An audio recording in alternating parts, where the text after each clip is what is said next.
بسم اللہ الرحمن الرحیم قال اللہ تعالی وتعز من تشاء وتذل من تشاء۔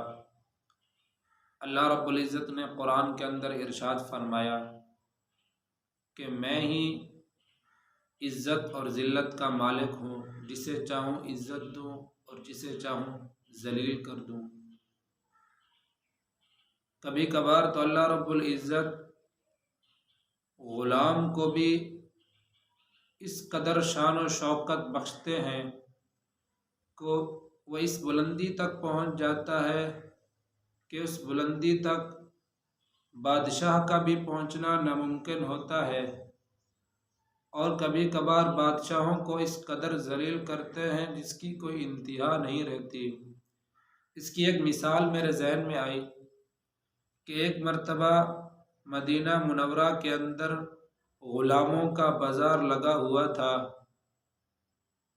ایک تاجر جو اپنے سارے مال میں کافی نفع اٹھا چکا تھا، اچھے دامنوں میں اپنا مال فروخت کر چکا تھا، صرف ایک ہی غلام اس کے پاس باقی تھا۔ وہ غلام ابھی بچہ ہی تھا، لیکن لوگوں کا رجحان اس غلام کی طرف کافی کم تھا، جس کی وجہ سے وہ مالک اس قدر تنگ ہوا کہ اگر یہ اس قیمت میں بکے جس قیمت میں میں نے اسے خریدا تھا تو میں ہی بیچ دوں گا۔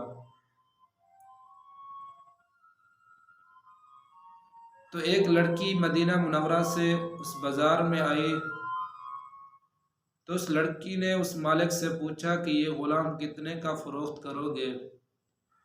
مالک نے کہا کہ میں نے اتنے کا لیا ہے اور اتنے کا ہی آپ کو بیچ دوں گا۔ تو اس لڑکی نے اس غلام کو خرید کر اپنے گھر گئی۔ ادھر سے ابو حذیفہ رضی اللہ تعالی عنہ مکہ سے مدینہ انہی دنوں پہنچے تھے۔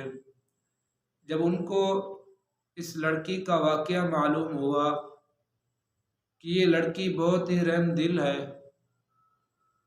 تو ابو حذیفہ رضی اللہ تعالی عنہ نے نکاح کا پیغام اس لڑکی کے گھر کی طرف بھیجا، اور اس لڑکی نے بھی جواباً قبول کر لیا۔ جب نکاح ہو گیا، جب مدینہ سے مکہ پہنچے، تو ابو حذیفہ اور ان کی بیوی، یعنی وہ لڑکی جس کا نام ثبیتہ بنت یعان تھا، اور ان کے ساتھ وہ غلام بچہ بھی تھا، تو جب ابو حذیفہ رضی اللہ تعالی عنہ مکے پہنچے، تو جب وہ اپنے دوست حضرت عثمان بن عفان رضی اللہ تعالی عنہ سے ملے، دیکھا کافی متاثر ہیں، چہرے میں وہ خوشی نہیں جو پہلے ہوتی تھی۔ ابو حذیفہ نے پوچھا، اے دوست، آپ کا چہرہ پہلے کی طرح خوش نہیں، اس کی کیا وجہ؟ حضرت عثمان بن عفان رضی اللہ تعالی عنہ نے ارشاد فرمایا کہ میں مسلمان ہو چکا ہوں اور آپ ابھی تک مسلمان نہیں ہوئے، تو آپ کی اور میری دوستی کیسے آگے چل سکتی ہے؟ تو حضرت ابو حذیفہ رضی اللہ تعالی عنہ نے فرمایا کہ آپ مجھے آپ صلی اللہ علیہ وسلم کے پاس لے جائیں، میں بھی مسلمان ہونا چاہتا ہوں۔ چنانچہ حضرت عثمان بن عفان رضی اللہ تعالی عنہ حضرت ابو حذیفہ رضی اللہ تعالی عنہ کو آپ صلی اللہ علیہ وسلم کی خدمت میں لے گئے، اور وہاں جا کر حضرت ابو حذیفہ رضی اللہ تعالی عنہ کلمہ پڑھ کر مسلمان ہو گئے۔ جب واپس گھر لوٹے، سارا واقعہ سنایا، تو عرض کیا کہ آپ بھی مسلمان ہو جاؤ اپنی بیوی کو۔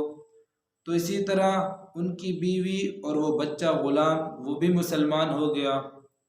تو حضرت ابو حذیفہ رضی اللہ تعالی عنہ نے اس بچے سے کہا کہ میں اب آپ کو غلامی کی حالت میں نہیں رکھنا چاہتا، آپ مسلمان ہو گئے، جاؤ میں نے تجھے آزاد کیا۔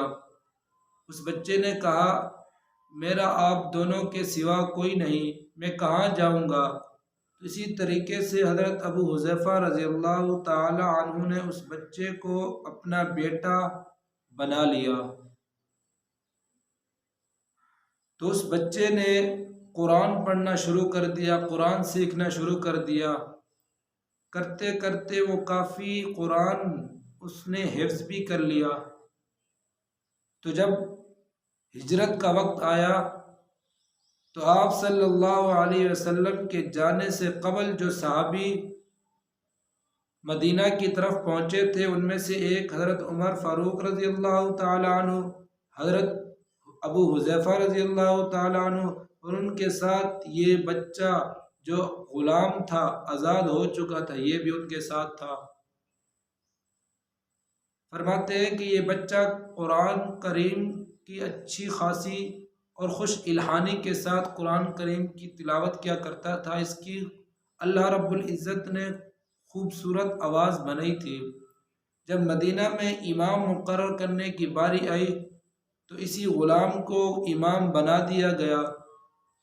ایک مرتبہ نبی کریم صلی اللہ علیہ وسلم کی طرف حضرت عائشہ رضی اللہ تعالی عنہا جو ام المؤمنین ہے، وہ خدمت حاضر ہونے میں تھوڑی دیر ہو گئی تو آپ صلی اللہ علیہ وسلم نے توقفاً ان سے پوچھا کہ دیر کیسے ہو گئی؟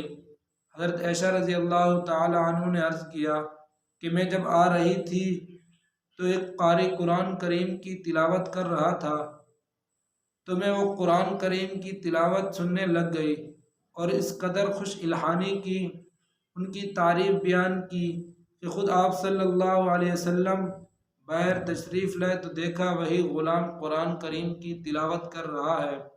کیا آپ جانتے ہیں وہ غلام کون تھا؟ اس کا نام کیا تھا؟ وہ غلام حضرت سالم رضی اللہ تعالی عنہ ہی ہیں۔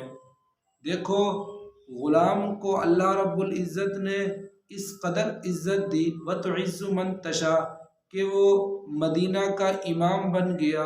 ان کے پیچھے جلیل القدر صحابی حضرت عمر فاروق رضی اللہ تعالی عنہ بھی نماز پڑھتے رہے۔ یہ تھی اللہ رب العزت کی شان، جسے چاہے عزت دے اور جسے چاہے ذلیل کرے۔ وما علینا